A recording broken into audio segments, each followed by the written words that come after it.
Hello বন্ধুরা, আসসালামু আলাইকুম। তো সকাল সকাল আমি যাব এখন প্রাইভেটে।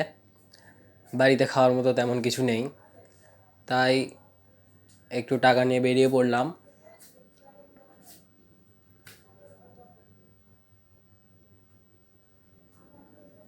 তো আমি এখন অটোতে চলে যাব প্রাইভেটে। এখানে এসে দেখি প্রাইভেটের জন্য এখন অনেক সময় আছে, তাই যাচ্ছি একটু হোটেলে খাওয়া দাওয়া করার জন্য। সকালে তো কিছু খেয়ে দিয়ে বের হয়নি। তো এখানে এসে প্রথম হোটেলে দেখি পড়াটা শেষ হয়ে গেছে। তো সামনের দিকে যাচ্ছি। এখানে এসে একটা হোটেলে বসে পড়লাম।